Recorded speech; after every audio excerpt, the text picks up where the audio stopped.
Well, I decided not to opt for the Galatians passage because I wonder how many of you coming in this morning was on the first list. Did you curse the traffic? Did you take the Lord's name in vain? Were you angry or envious? Did you covet those who had parking places?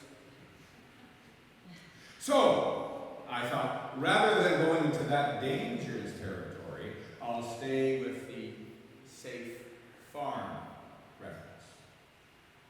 The story of Jesus now setting his face to Jerusalem. The days are narrowing. There's a sense that Jesus has somewhat enough awareness of what is to come, the final mission. And he gives statements of wisdom, couplets that are sewn together and altered from some of the other Gospels in this presentation in Luke this morning.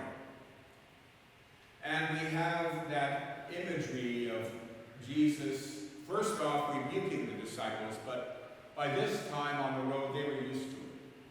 That's the foil of the Gospel. We're sitting with Jesus, because of course we all sit with Jesus, don't we? We stand with Jesus, but you know those disciples, they are always not understanding and getting themselves in trouble and doing things they shouldn't. And the more they try to have leadership, the more they err.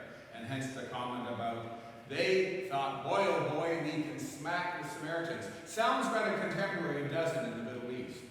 Nations against nations and wanting to take retribution. And given divine ability to do so, say, Jesus, give us the word, and yahoo! Later on, if you turn the page in Luke, you get to a story about someone, the wandering one, who is going down the road from Jerusalem and falls amongst thieves. So there's an essence here to those who are wanting to be disciples of Jesus. Careful. Careful what's in your heart. Careful what you say. Careful even if you use scripture and scriptural references to back your point of view, your ego. Because the passage reads, first, let the dead bury the dead. That's rather harsh. But it goes further, well, let me go say goodbye to my family. And Jesus says, Well, I'm sorry, Jesus, but Elijah did. Elijah went and said goodbye to his family. Much of what's said here in Luke is a reference to Elijah and what Elijah did. And Jesus is saying, Don't set yourself up by Elijah. Don't set yourself up by me. Hear on every level what I'm saying to you. Be the ones who plow the fields. We lose that imagery now. Anyone here driven a John Deere? Okay, one. Anyone hooked up a team of horses? How about an ox? Anyone put a yoke on the ox? So, John Deere's, some horses, no oxen. It's not easy, especially in sun-baked, dry ground, to plow a neat furrow. It's an ancient image of the ancient world. It's mentioned in Hellenistic language and culture, that idea that the philosopher is the one who makes the clean furrow that allows the ground to open up and the seeds to grow. That you make the earth fruitful again. That you go back to its intended purpose. And that you go back to your intended purpose, having been kicked out of the garden where you didn't have to do that. Back in the Garden of Eden, you could go to First Canadians or Sobeys or Metro or somewhere else and get your crops. But now, no longer, you've been disobedient to the story, and so now you have to toil. Well, the men have to do that in those days, though I suspect it was wider shared than that. But the idea that the path and being able to follow the path and being careful with that path, that you don't lose sight of where you're going.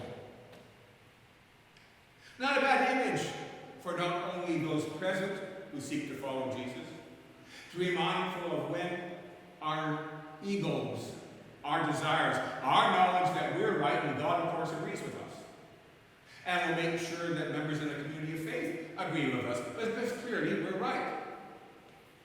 And let's not be bothered with all this process and committees or structures or ideas. We're just going to take off and go plowing. We've got it set. It's a different lesson when you have to get behind the plow, and you have to hook up the team, and you have to deal with the animals and work with the animals who may or may not be willing that day. They might be in a cranky mood as well. Reference my article in the newsletter. And the other aspect of leadership is, where do you find yourself with the plow in relation to the horse or oxen? Where are you? What are you looking at? You're trying to see the field, but what are you actually staring right in your face? It's a good reminder to those in leadership, sometimes what it makes of you, what you're seeing. It's hard to see the wider picture, isn't it? And even the greatest farmer has to have some trust and some knowledge about what they're doing and being able to find that path and that channel. And knowing that if they pick a target, they can plow a neat line. In the early days of this country, that was exceedingly important. And you had fairs where that was a competition, including fairs that were blessed by the crown. Hence the Royal Winter Fair in Toronto, where you had horses and oxen and sheep and all kinds of other animals. But one of the big things was the plowing competition. And it still happened at local agricultural fairs throughout the summer. That was important, and it was a bit of boasting to say, yes, I can find, and I'm best at this task. The hands-on approach, the working with approach, a lesson for leadership. So Jesus is calling us to work with him, to be the tillers, to make the path even and easier for things to grow. Not to take it off wherever we wish to because we like to look over there, but to have some purpose into what we are doing. And that guide to be the Gospels, the teachings of Jesus, the wisdom of the ages. There is a knowledge by those who have been able to do it before. How many of you have ridden a horse? Did you just go and get on a horse because you felt like it? Or did you have to learn how to tack the horse? And hopefully somebody helped you find out which way all those ties go and where all the leather straps go, and then find a way of getting up on the great beast, and then realizing when you're up on the great beast, you're way further up and you don't have handles like they do with a bicycle. It's a bit more challenging. You were guided, hopefully. If you were guided, chances are you stayed in the saddle, roughly. If you weren't, that is when it becomes dangerous. Same with the aspect of farming. Learning from those who have gone that path before. Learning from wisdom passed on from generation to generation. And be mindful of what really is important and what is taking you on a path that doesn't help you, and certainly doesn't help things grow. There's an aspect of God's direction for us in our community. How are we plowing these days? Are we making a path easier for those around this neighborhood? The cultures and traditions and philosophies and faiths and religions of the world that we say in our opening are now here? Are we somehow making that path easy to show them the way of Jesus, and how a community can try as best as it can to keep a direct line of plowing and making the soil a little more easy to plant seeds? We have the knowledge that Jesus was facing, saying, time is short. We don't have forever. Learn now. And the call still to the church is saying, time is still short. Perhaps now when we see other things occurring, and the problems that we thought we could finally put aside, the divisions amongst nations, the threats of war, the problems that beset us, starvation, unrest, unlawful deportation, they haven't gone away.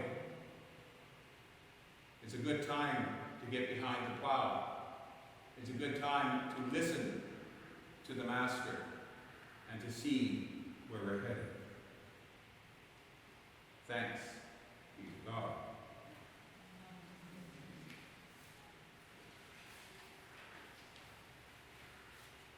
We are a thankful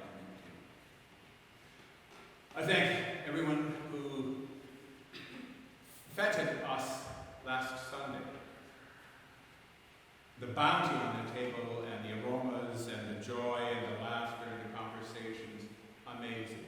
That's one aspect of our offering and giving thanks that here we're richly blessed with. The creativity, the imagination, all those aspects come to play. Along with that, our resources that we put to the furrow we are plowing. Let's take us a moment to reflect on what we offer